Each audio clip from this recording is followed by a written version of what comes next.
வங்கக்கடலில் வரும் 23ஆம் தேதி காற்றழுத்த தாழ்வு பகுதி உருவாகும் என்று சென்னை வானிலை ஆய்வு மையம் தெரிவித்துள்ளது. இதனால் 25ஆம் தேதி முதல்தான் தமிழகத்தில் கனமழைக்கு வாய்ப்பு உள்ளது. தெற்கு அந்தமான் கடல் மற்றும் அதையொட்டிய பகுதிகளில் வரும் 21ஆம் தேதி ஒரு வளிமண்டல மேலடுக்கு சுழற்சி உருவாகியிருக்கிறது. இது மேற்கு வடமேற்கு திசையில் நகர்ந்து வரும் 23ஆம் தேதி தென்கிழக்கு வங்கக்கடல் பகுதியில் ஒரு காற்றழுத்த தாழ்வு பகுதியாக மாறும் என வானிலை மையம் கூறியுள்ளது. இது அடுத்த 2 தினங்களுக்கு தொடர்ந்து மேற்கு வடமேற்கு திசையில் நகர்ந்து தென்மேற்கு வங்கக்கடலில் காற்றழுத்த தாழ்வு மண்டலமாக வலுப்பெறும் என்றும் தெரிவித்துள்ளது. ஆனால் இது புயலாக மாறுமா இல்லையா என்பது பற்றி வானிலை மையம் தெளிவுபடுத்தவில்லை. இந்நிலையில் தென் மாவட்டங்களில் இன்று காலை முதலே பரவலாக மழை பெய்து வருகிறது.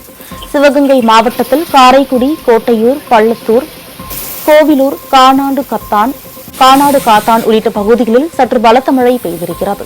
இதனால் சாலைகளிலும் தாழ்வான இடங்களிலும் தண்ணீர் தேங்கியிருக்கிறது. இதேபோல் ராமநாதபுரம், விருதுநகர் மாவட்டங்களிலும் ஒரு சில இடங்களில் விட்டுவிட்டு மழை பெய்து வருவதால் விவசாயிகள் மகிழ்ச்சி அடைந்துள்ளனர். மானாவாரி பயிர்களுக்கு இந்த மழை உகந்ததாக இருக்கும் என அவர்கள் தெரிவித்துள்ளனர். இந்நிலையில் நாகை, மயிலாடுதுறை, திருவாரூர், தஞ்சாவூர், புதுக்கோட்டை, சிவகங்கை, ராமநாதபுரம், தூத்துக்குடி, நெல்லை, கன்னியாகுமரி ஆகிய 10 மாவட்டங்களில் இன்று ஓரிரு இடங்களில் கனமழை பெய்யும் என வானிலை மையம் கூறியுள்ளது. நாளை முதல் 24ஆம் தேதி வரை தமிழகம் மற்றும் புதுவையில் லேசானது முதல் மிதமான மழையே பெய்யும் என்றும் 25ஆம் தேதி தான் காவிரி டெல்டா மாவட்டங்களில் கனமழை பெய்யும் என்றும் வானிலை மையம் தெரிவித்திருக்கிறது.